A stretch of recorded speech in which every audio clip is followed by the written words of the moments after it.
If you're in a hurricane, you cannot make upgrades to the house. It's going to be really hard for you to even declutter that house. You have to accept the fact that if your cortisol is high, you're going to have a really hard time losing weight because you're basically insulin resistant by design. Welcome to The Optimized Woman, a podcast for high-performing women ready to take back their health. I'm Orshi McNaughton, a board-certified holistic health practitioner and functional nutritionist. If you're tired of feeling stuck, you can't lose the weight, no matter what you do, your energy is in the toilet, deep restful sleep feels like a distant memory, and your libido, well, that has packed its bag and left town for good, then you're in the right place. We are here to unleash the unstoppable force you've meant to be and give you the tools to fix what's holding you back. So if you're ready to own it, start thriving again, and live the life you deserve, then let's get to it. Welcome, friends, to the very first episode of The Optimized Woman. This podcast is all about empowering women just like you so you can find a way to push past your limits, elevate your health, and become the best version of yourself. Now, today, I'm excited to share a conversation I recorded with Dr. Molly Maloof during last year's Women's Biohacking Conference. Dr. Molly is a physician, an entrepreneur, and a Stanford lecturer who is not only brilliant in her field, but also incredibly passionate about women's health. In this episode, we dive into biohacking strategies designed specifically for women, particularly how stress and metabolic health affect weight loss resistance and thyroid function. We also explore why monitoring blood sugar is a key biomarker for metabolic health and how chronic stress and cortisol can lead to weight gain and insulin resistance. Additionally, Dr. Molly discusses the benefits and side effects of weight loss peptides like Ozempic, the role of ketogenic diets and fasting in managing insulin resistance, and how weight training is essential for metabolic health and longevity. This episode is literally jam-packed with amazing information, so I can't wait for you to hear this powerful conversation. So let's go ahead and dive right in.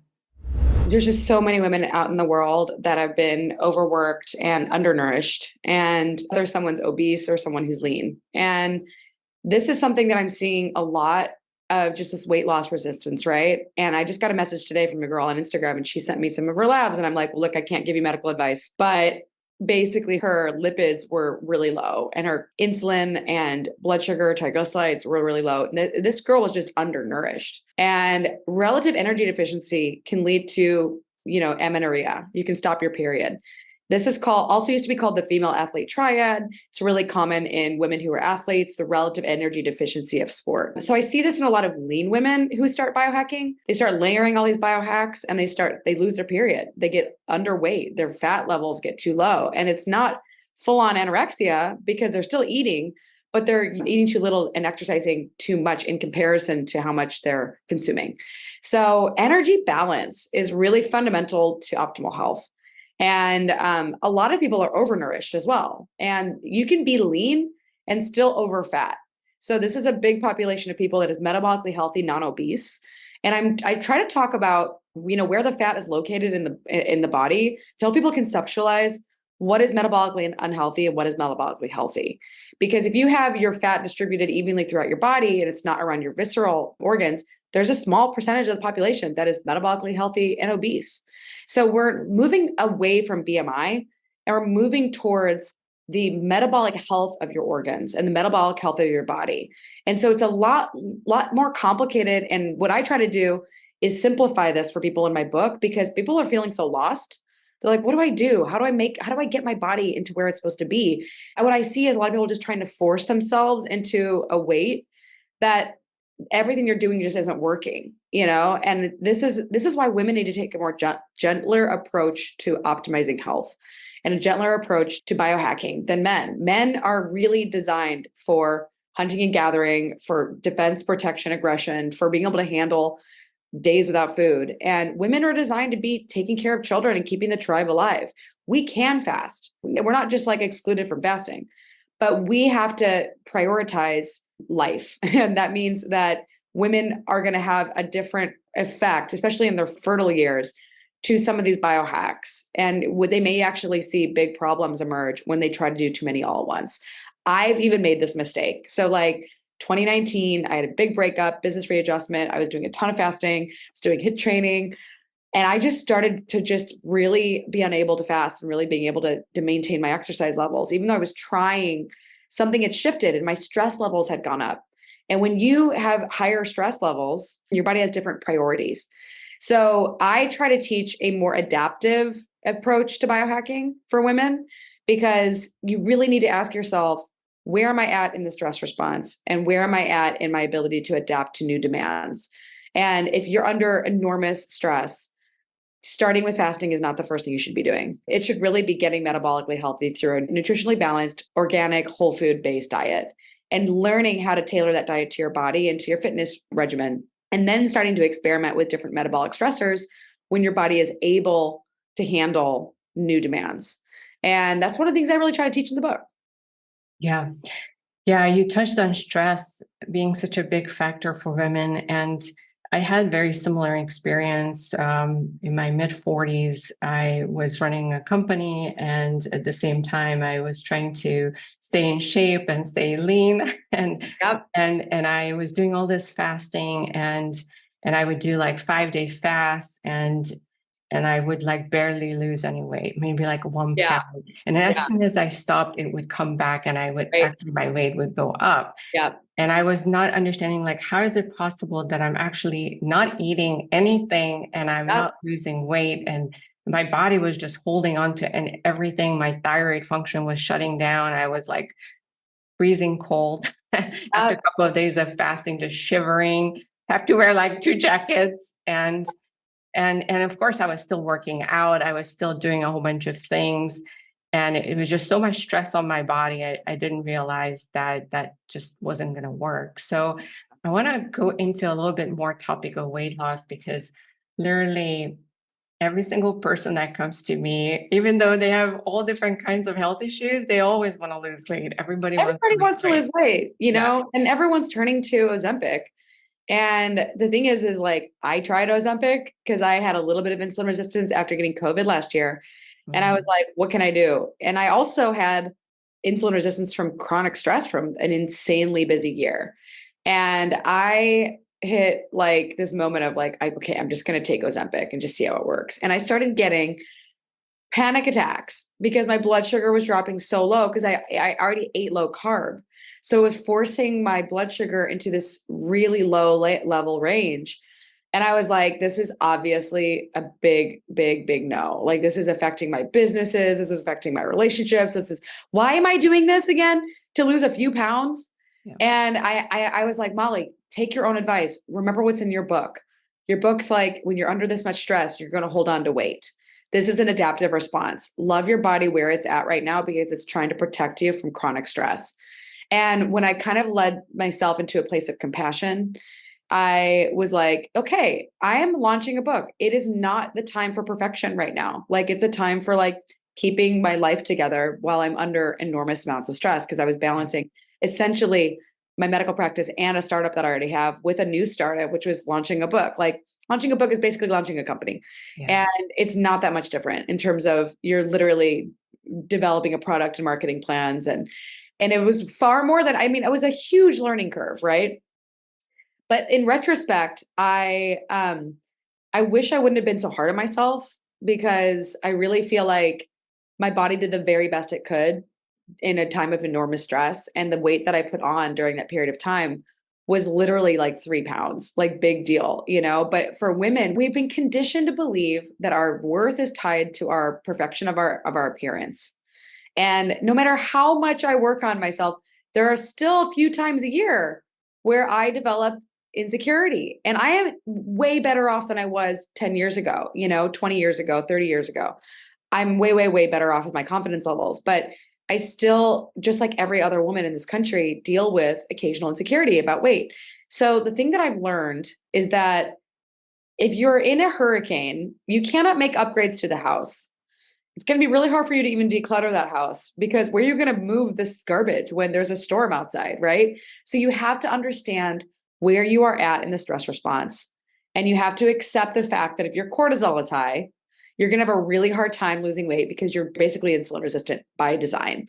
Cortisol is a glucocorticoid That means it's designed to liberate glucose to keep you alive.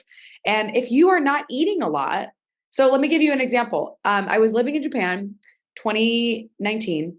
I was living in Japan for a month and I was fasting every other day and I lost like 10 pounds, right? Like in a month. It was maybe a month and a half. It was a solid, like, yeah, I definitely lost like eight pounds or so. And I was like so stoked that I could lose all this weight, but I was in total peace.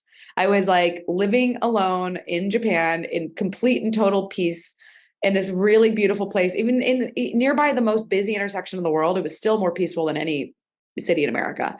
And I get back to America, I have a breakup, and I decide to leave this project that I was working on because of this person I was working with that I was dating. And I developed such enormous stress that all that fasting I was doing was no longer working. And I was tracking my body composition with a mirror that was actually able to see muscle and fat and weight. And it was like bioimpedance with 3D scanning. It was a really cool mirror this company had sent me. And I could see before and after I went to Japan that I had lost pretty much exclusively fat. But the moment my stress levels went up when I got back into town, I was only losing muscle. And I was like, what has changed? And the biggest thing that changed was my stress levels. And so my body under stress was liberating so much glucose from protein that it was doing its very best to keep me alive and keep me like trying to avoid whatever stress I was under. So that's when I started really recognizing that you have, like, if you're going to employ these metabolic stressors for weight loss or for metabolic health, you have to understand the context of your life that you are in to understand why things are working or not working for you. So like somebody who's like in her mid 40s, late 40s, who's under very little stress and starts to intermittent fast and starts to do some calorie restriction might find weight loss to be really easy. Somebody who's in the exact same situation, but is going through a divorce might not lose a single pound because the conditions are different for these two people. One person is under very little stress and the other person is under enormous stress. So the body's going to do body's going to basically have a different hormonal environment under stress versus not under stress. And then on top of that, let's say one of these women is like highly perimenopausal and another woman is not perimenopausal at all. Her estrogen levels are still high. Maybe her mom went through menopause late. Somebody who is going through perimenopause and is already experiencing insulin resistance from lack of estrogen might find that fasting is actually more beneficial to her because she is already experiencing insulin resistance. And so this is something that you see in older women who hit their menopausal years when they notice that their blood sugar is creeping up because their hormones are changing. Mm-hmm. And they start to employ some of these biohacks, they seem to work better for older women because their bodies more resemble a man's when their estrogen levels are dropping. Now, I intend to use hormone replacement when I go through perimenopause and menopause. So I'm intending to sort of mitigate those changes with exogenous hormone replacement.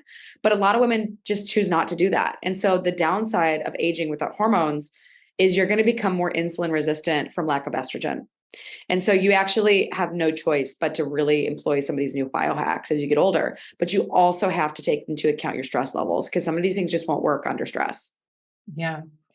Yeah, you mentioned Ozempic and some of these peptides that are becoming increasingly popular. And I think we have to be careful because we always, just like in the allopathic world of always giving you a pill or surgery as an answer, I think we have to be careful with these solutions. And I think biohackers they love to experiment, love to try everything. And just like you, I've actually I didn't try Ozempic, I tried Victoza, which is another similar peptide. And I was on it for a few months because I am also struggling with insulin resistance. And as you said, for me, it hit when I went into menopause. Menopause just like completely made me insulin resistance, or it made it worse. Yep. Exponentially. You probably were dealing with it before you even went through menopause. Oh yeah, I was increasingly getting worse. And then when that menopause a couple of years happened, it just boom, it got like exponentially worse. Yeah. And But what I want to mention, at least for women watching this, is just to be really careful with these peptides. And I stopped also, and what you realize that it may help you, but then when you stop, you get exponentially worse. Yeah. So this is the thing. Anything that requires you to become dependent on something is an issue. Now, I take a very small amount of thyroid hormone. I had a head injury in 2020, which led to central hypothyroidism, and it completely tanked my TSH and my thyroid hormones. So it was a central pattern. I had hit my chin and it went through my hypothalamus, and it really honestly gave me some interesting brain damage that actually has surprisingly, paradoxically made me more productive, which I cannot explain why the last 3 years have been the most productive years of my life. But like, so sometimes you just adapt to problems, but I definitely still have to take a tiny bit of thyroid hormone. And my dose has gone down by 2/3 since the head injury, but I still take a little bit. So like I am technically dependent on like one medicine, but you actually see a lot of thyroid problems in women. And that's actually the biggest mistake I put in my book, was not including more information on thyroid hormone problems, because it's so common in women. I'm like, why did I not include thyroid in my book? Like I wanted to put everything in this book, but it's just impossible to cover it all. But thyroid hormones and like estrogen and progesterone replacement, like of all the things that I see work for people as they age, these are pretty standard and pretty well studied. And frankly, the Women's Health Initiative it was a major disservice to women, because I think that hormone replacement is far less dangerous than people give it credit for. And I think the lifestyles most people are living is what's contributing more to cancer than hormone replacement. But that being said, the thing that I don't like about Ozempic is people get this gaunt face. They actually look older when they do this medicine. And I just think that anything that makes you look older, is it really worth it? Like maybe I'll change my mind as I get older. And the thing is that if you're obese and insulin resistant and really struggling, we are so lucky to have medicines that can help people who are like actually really unwell. But if you're lean and healthy and you're just doing it to lose a few pounds, you might actually find that there's some pretty serious side effects. And we don't really totally know the long-term health implications. There might be an increased risk of thyroid cancer. One of my friends, who is this guy who's a fitness expert, just got thyroid cancer. And so thyroid cancer is not uncommon. And we don't really know if the animal studies reflect the human studies, but I'm starting to become far more focused on things that I know are tried and true and tested. And the thing that I'm like really obsessed with right now is like weight training. And if you're not doing weight training, then you're not really giving your body what it needs to maintain optimal health. And I really just think every single woman, like, sure, Pilates is good. Don't get me wrong. I think Pilates is great, but I am way, way, way more into heavy lifting. I really believe in weight training for optimal metabolic health. So I started using this thing called the Newbie device. And my trainer puts on these DC current pads, and she's been helping me with glute training, because I was unable to activate my glute muscles with my mind. I was like, there's the glute brain connection, which just wasn't there. And so I was like, why am I like, I'm hip thrusting like 285 pounds and I'm not getting a bigger butt. And so I went to my trainer and I'm like, okay, I hired a trainer and I'm like, what am I doing wrong? And she's like, well, you're not activating your glutes. And I was like, why? And she's like, this is super common in a lot of women. So your glutes are like your largest muscle group in your body. And if you can learn to activate them and to actually do weight training with those muscle groups, it is astonishing what it will do for your blood sugar. It is like crazy how regulated my blood sugar and my metabolism has become just from learning how to activate the biggest muscle group in my body, because it's basically like building a sink for glucose.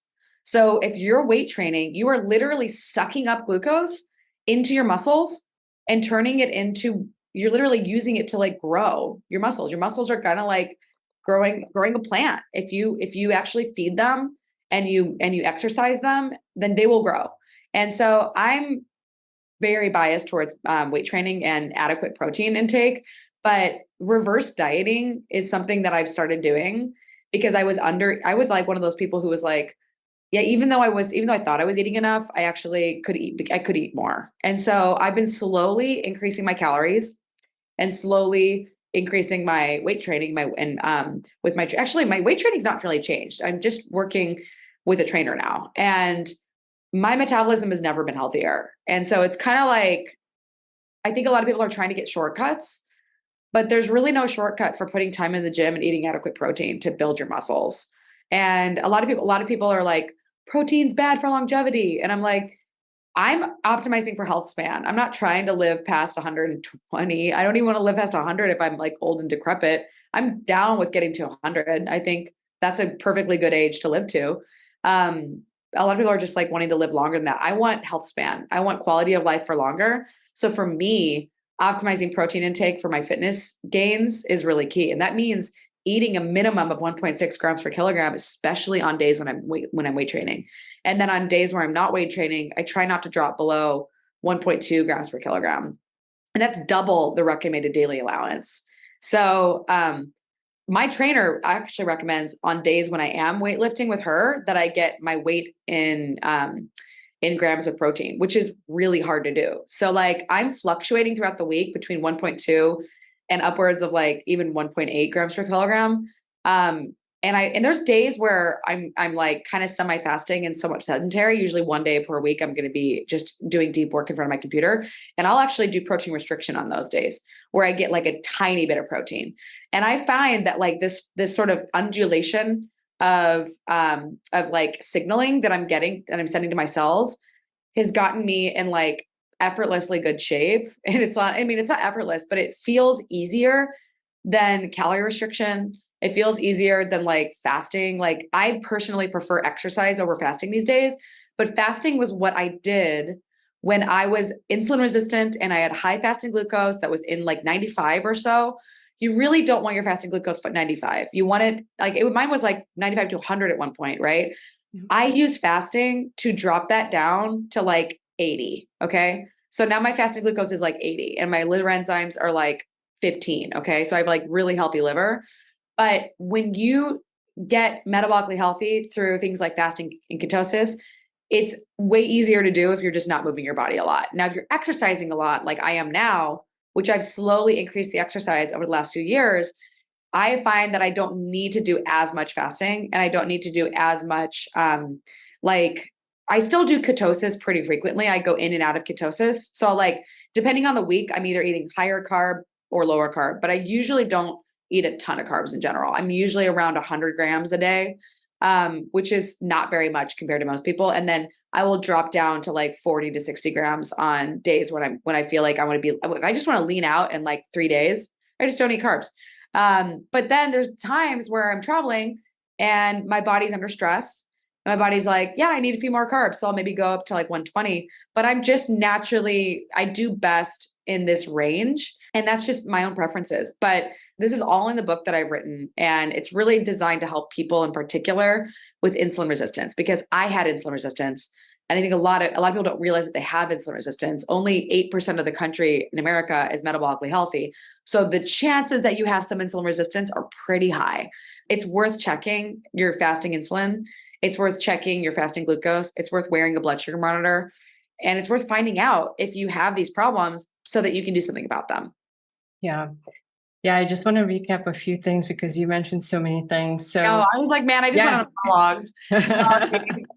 Yeah. So I just want to highlight, because I don't want to pass over some of these things that you mentioned, that if you don't have the metabolic flexibility and maybe are insulin resistant, then fasting and ketogenic diet, those kind of approaches might be a good idea.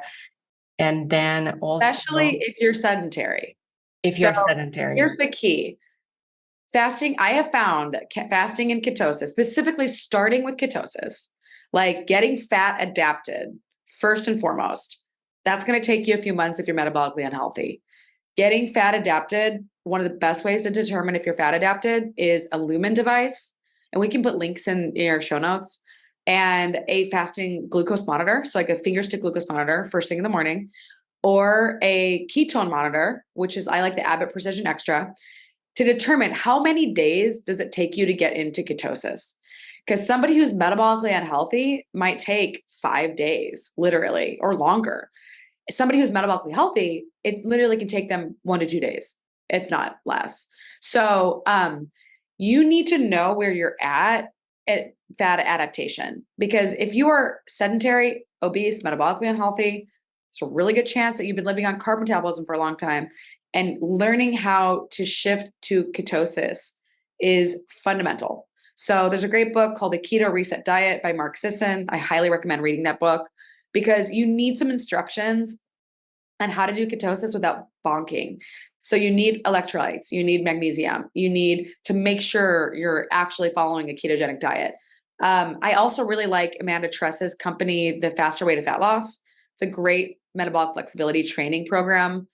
I used it once to lose some weight. It works really great. It kind of is like my book summarized in a lot of ways.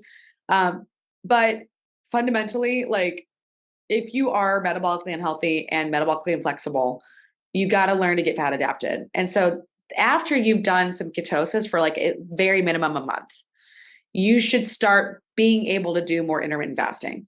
And again, this is way more effective in people. I find, like, for people who are just like struggling with getting healthy, a lot of the times one habit at a time is way easier to accomplish than like layering all these things all at once. So I would start with ketosis, then with some intermittent fasting, and then you can start experimenting. I mean, even in my book, by the way, I still recommend, before you do any of this stuff, get on a whole food diet, eliminate processed foods. Like, first, that might take you, eliminating sugar and processed foods might take you months before you're even ready to proceed into ketosis. So like, I have a whole thing laid out for how to get in fasting, but generally speaking, you want to start with one habit at a time. So maybe the first habit is eliminating sugar. Second habit is, and then just work on that for a month. Second habit is getting on whole foods. Work on that for a month. Next habit is learning how to do ketosis. Work on that for a month or two. Then you can start learning how to do some intermittent fasting. Work on that for a month or two. Okay, now that you're in a metabolically flexible place, maybe start doing some extra walking on a treadmill. Maybe trying to get more than 5,000 steps a day, trying to get up to 10,000 steps. So slowly adding all these habits is way better than jamming your body with all of them all at once. And this is where women get in trouble. They start to biohack everything all at once, and they're not thinking coherently about how to change their body. So bodies don't want to change fast. They want to change slow. So you have to let your body adapt to new demands. So for example, I started eliminating sugar many years ago. You might even want to take literally a year to accomplish one of these goals. So like one of my friends, it took her a year to eliminate sugar. Next thing would be, I had to eliminate refined carbohydrates, because refined carbs were giving me massive blood sugar spikes. So I could see that on a blood sugar monitor. So sugar and refined carbs I worked on first. Then it was, okay, what do I eat if I'm not eating all this other food? And it was like whole foods, meat, vegetables, nuts, seeds, roots, fruits. That's really a paleo diet. And then you might want to tailor, do I feel good on lectins? Do I feel good on nightshades? Do I have autoimmunity? Do I need to actually make my diet a little bit more personalized to my health? So like, diet optimization can take a long time, right? And I'm not recommending an overnight, like, this is a 5-day diet, join the Spark Factor diet. That's not what I recommend. I recommend reading this book, looking at your health, asking yourself, do I have a problem? What do I need to change? How do I systematically add these changes into my life slowly over time so that they stick into habits? And so, just diet tailoring, like a lot of people, I mean, the metabolic typing, there's like a lot of people don't even know what their metabolic type is. I try to kind of summarize this for people in the book, but there's definitely an opportunity for people to think, am I someone who eats carbs and metabolizes carbs easily and has perfect fasting blood sugar? And I just like, I can eat carbs all day long and nothing happens to me. You might be naturally slender. You might be one of those people who just like can do a more vegetarian vegan diet, can do a more carb-based diet. Then there's people like me, mesomorphs, who are like, I do better on a balanced diet. And then there's some people who do better on an ancestral diet, who are like slow metabolizers, who basically spike carbs just by looking at them. Figuring out what kind of dietary type you are. There's a lot of different questionnaires online you can do, but just looking at your body type, looking at your family's body type. Do you gain weight easily? Do you gain weight difficult? Is it actually hard for you to gain weight? Like, that's a pretty good assessment in general of like where you're at. And then you can run labs as well with a functional medicine doctor. You can get your nutritional testing done, your mitochondrial testing through NutrEval, hair minerals testing to see if there's any mineral imbalances, blood labs, hormone testing. I mean, a good functional doctor can actually measure your metabolism. Blood sugar monitoring as a wearable is something I recommend to everybody. And then DEXA scanning. It's really key to actually look at your body fat. Like, do you have the wrong location of fat? Do you have visceral fat that's actually affecting your organ function? Do you have good muscle mass? Do you have high body fat percentage, regardless of where it's located? You know, are you generally considered obese? Like, these are things you need to like kind of look at for your baselines. And then you can start determining, do I need to make some changes in my metabolic health? Do I need to start a little bit of intermittent fasting to drop that fasting glucose? Do I need to actually start watching my carbs because I'm getting blood sugar spikes every lunch when I eat a sandwich? If I'm wearing an Oura ring, am I getting good rest? Am I getting good fitness? Am I actually getting the recommended daily allowance of fitness in my life? Am I sedentary all day long? Am I getting enough steps? These are like the basics of lifestyle medicine and metabolic health that are all measurable now. And a lot of people are still just flying blind with their bodies. And so they're just like, where do I begin? Well, begin with some measurements. This is biohacking 101. It's like the scientific method applied to the individual body. It's like, first, do I have a problem? Second, let's get some measurements to validate this. Third, okay, let's run an intervention. Let's do an experiment. Fourth, did that experiment work out? Did I see a change in this marker? And then five, okay, like, now that I have that new habit in place and my body has shifted this marker, what do I do next? Someday AI is going to make this way more affordable and available to everybody. And you're just going to be able to get your entire blood labs done and just get all this data from your body. And all this personalized health is going to go into like a computer system. We're not quite there yet, but that's where things are going. So this is going to get easier, cheaper, faster, more widespread in the next 5 to 10 years. Hey there, Orshi here with a quick message. This is a brand new podcast, and I would love your help with growing our community. If you're finding this discussion valuable, I would be honored if you take a moment to leave a review and share this episode with a girlfriend or any woman in your life who might benefit from this information. Your support truly makes a difference. So thank you for helping me spread the word. And now let's get back to our conversation. Now, you mentioned quantifiable data. Obviously, biohackers want to quantify everything. And in your book, you're talking about blood glucose being the ultimate biomarker, and then also wearing a continuous glucose monitor is one way to sort of get a really good insight into this process. Can you talk about that a little bit more? Yeah. Well, so I first started using blood sugar monitoring in 2014 because I was basically like a very precocious young doctor trying to figure out what was going on with, blood sugar. I just wanted to understand it because I was hired by a company to do some research on it for them. Because they were like, we can measure all these different things in interstitial fluid, which is the fluid in your like body and that's in your tissues. And what should we measure and why? And so I did this big research report and I was like, oh my gosh, obviously you should measure blood sugar because we have a huge epidemic of obesity and a big epidemic of insulin resistance and a big epidemic of diabetes and prediabetes. And I think a lot of people don't even realize they have a problem. And this is pretty bad, so we need to do something about this. So I started getting really obsessed with blood sugar monitoring and understanding, basically physiology 101, right? I was just like, what is, what is the importance of this? Why should we care? And what do we do about it? So blood sugar dysregulation is really not just about diabetes. It's literally like associated with all sorts of conditions like obesity, Alzheimer's, cardiovascular disease, hypertension, cancer, chronic kidney disease, NASH, depression, anxiety, stroke, macular degeneration, gout, arthritis, glaucoma, immunity impairment, infertility, erectile dysfunction, dry eyes, retinopathy, peripheral vascular disease, chronic fatigue, chronic pain, gastric reflux, acne, skin tags, hidradenitis suppurativa, psoriasis, increased COVID-19 and flu morbidity, mortality, and dyslipidemia. So blood sugar, to me, what I discovered was like, I was just seeing the tip of the iceberg. I was just like, oh, pre-diabetes and diabetes, just this big problem. Underneath that was like all of these conditions. And I was like, oh my God, I feel like I found the holy grail of optimizing health, because blood sugar is such an incredible reflection of how well you're adapting to the demands.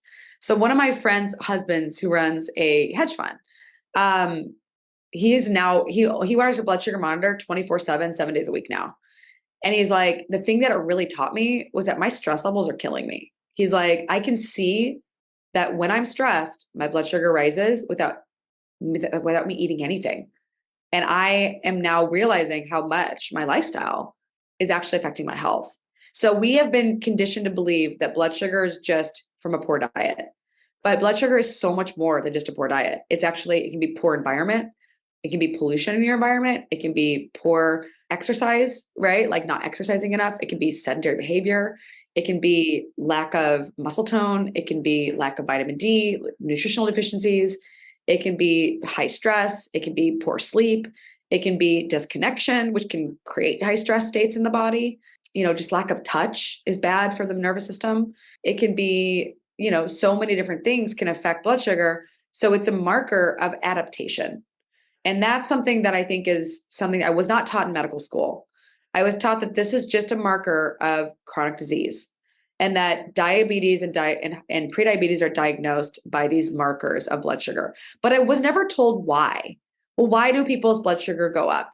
We don't know. It just happens to people. And it's like, no, it's not just what's happening to people. It's actually people's homeostatic capacity that is being lost, because their bodies are not able to maintain their demands because of the stress that they've been under chronically is affecting their ability to adapt to their environment. So when you think about health like that, you look at hypertension and hyperlipidemia and high blood sugar differently. These are not just markers of disease. These are markers of a body failing to adapt to its context, its environment.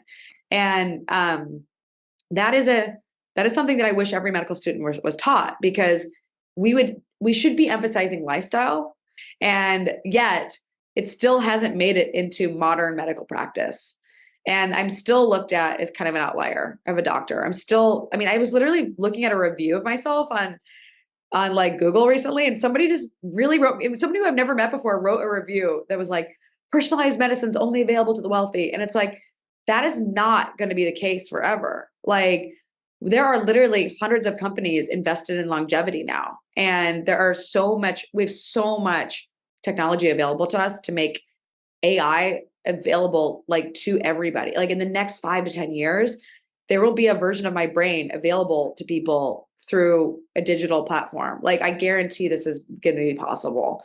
So like, it may not be my brain, but it will be a collective brain of great doctors that will come out of this movement. So like, I'm a techno-optimist, and I'm a futurist, and I'm a transhumanist. So I believe that technology can make us stronger, faster, fitter, and healthier. I'm obviously a weirdo, and like, I'm not like a normal doctor, but I really do believe and have faith that there is going to be so much opportunity for using technology to transform our lives and make us smarter. And so I'm just like so optimistic for the future, because I think that right now we're in this like stage where people are putting blood sugar monitors on their body, and they're like, cool, I can see which foods spike me. But like, soon we have so much data from so many people that we'll be able to feed that into AI and start creating predictive algorithms for like how to read this information. So it's definitely coming. It's just going to take some time. Yeah, because a lot of the apps that we are using right now for blood glucose monitoring, and we are tracking our foods, and it's already giving us some idea of like metabolic score for foods and things like that, so we can make some predictions. But I think what's going to come out in the next year or couple of years is going to be pretty mind-blowing. Do you think that we're ever going to be able to measure insulin continuously instead of blood sugar? You never say never, but I do think that continuous cortisol and insulin monitoring would be absolutely game-changing for health. I think it'll have to be an implantable. I don't know. I mean, I have no idea if it's possible to do it through a Dexcom type device, but I wouldn't rule it out. I personally think that if we had continuous ketone monitoring along with insulin monitoring, that would be a step up as well. So I think that will come. So I think it's just going to be one thing at a time. But if once we can start getting like continuous levels of hormones, it's going to be so, I mean, the whole world's going to change. So, I mean, I have no idea if insulin will come because I just feel like it might be a tricky one to measure continuously, but never say never. I mean, never say never. I never thought we would find a microneedle company that could do what this other company I was working for that got acquired by One Drop. I never thought it would work. I really thought it was impossible. And this company in England figured out how to do microneedle testing for blood sugar. And so like now Apple is claiming that they're getting good signal on transdermal blood sugar monitoring. And if that works out, that's going to just like change everything. So I sometimes get like cynical and think, that'll never happen. But more and more, I'm just like, I mean, I never thought AI could do what ChatGPT can do. And it's blowing me. Every day my mind is blown by this app. And I spent a lot of years learning bioinformatics and how to perform effective medical research through like researching how databases work and how different search platforms work. So I got really good at learning how to ask the right questions. And now my brain, it feels like it's like twice as, I mean, I feel like my capacity in my brain has been greatly enhanced with technology. So I'm just optimistic that there's a good chance that we're going to find new technologies that are going to make metabolic monitoring the new movement in medicine. Yeah. I want to touch one more time on the role of stress in women's health and the importance of recovery. And then how can women quantify their stress levels to make adjustments? Sure.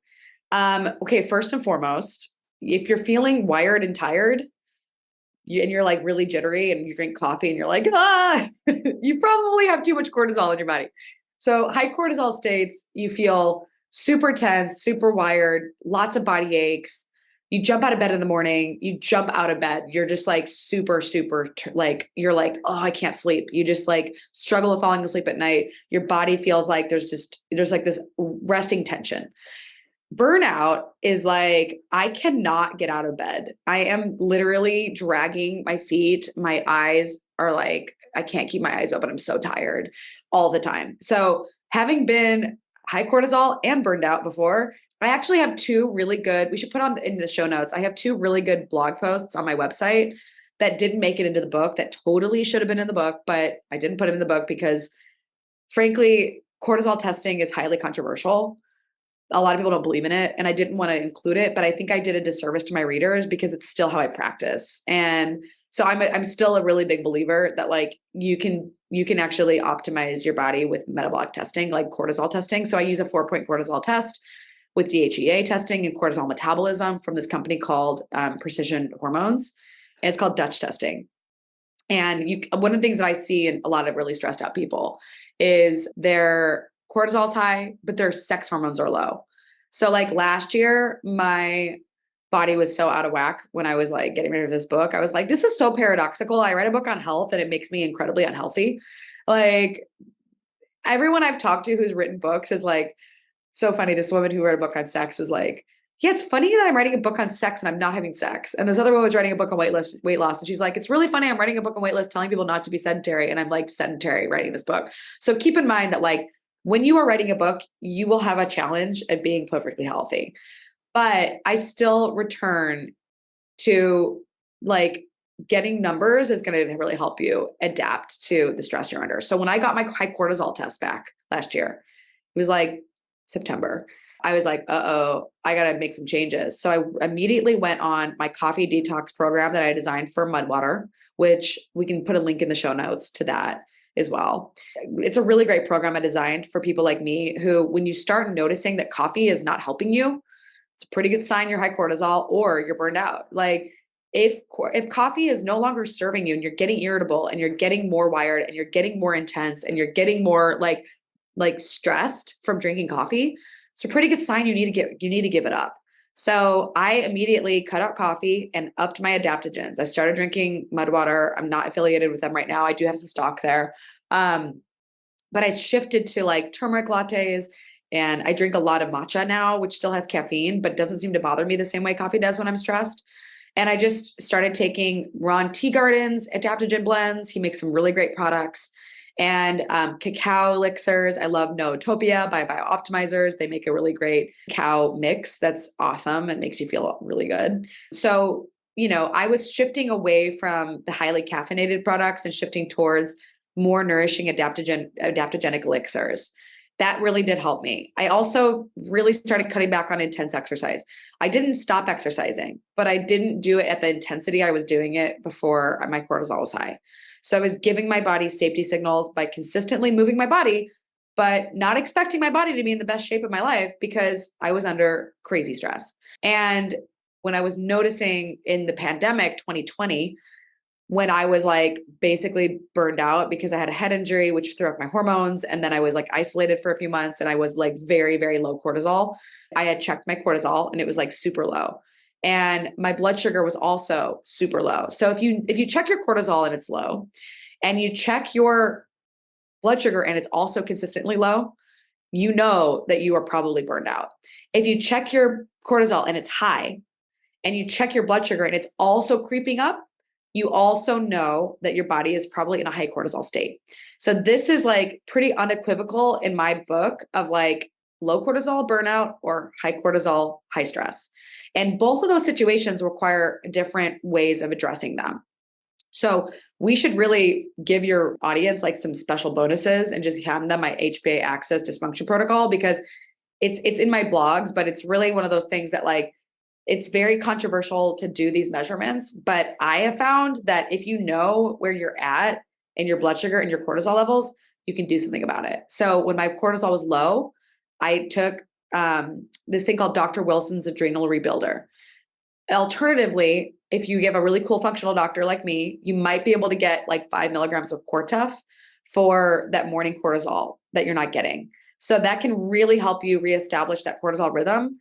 But I'm talking 5 max 15 milligrams a day. That is a tiny dose compared to what most people are taking for like, infections and stress. And like, when people are like having crises in their health, their doctor will put them on 100 milligrams of hydrocortisone. I'm talking a whiff of it. And I learned this from a doctor that trained me in hormone replacement, that when someone's fully burned out, they're just going to feel like garbage. And so reestablishing that cortisol rhythm can be really helpful for them. Yeah. Do you ever do glandulars or licorice root or any of that? Yeah. So licorice root is great if you're having problems with converting cortisone to cortisol, I believe. But again, the Dr. Wilson's Adrenal Rebuilder has adrenal glandulars in it. And I find that it's a very good approximation to hydrocortisone. You just start with 1 at a time whenever your cortisol is low, and then you can go up to 4 a day. I have found that to be a great tool in the toolbox. Yeah. It's also amazing for workout if you don't have energy. Oh yeah. Yeah. Thank you. That was amazing. And I just want to wrap it up with one more final question on emotional health and social connection, because I know you're really passionate about this topic. So tell us about why is that important for our well-being? Well, here's the thing that I did not realize until I was teaching at Stanford. I basically was like focused on biomarkers and biometrics and optimizing health. And then I totally overlooked this really important facet of health, which was human relationships. And I felt like it was like a second moment in my life where I felt I hit the holy grail. I was like, oh my God, I thought it was all metabolic health. And it is, but I didn't realize that the biggest factor in longevity and happiness was high quality social relationships. And I was like, how is it that I was able to miss the thing that was like either draining your batteries or charging your batteries?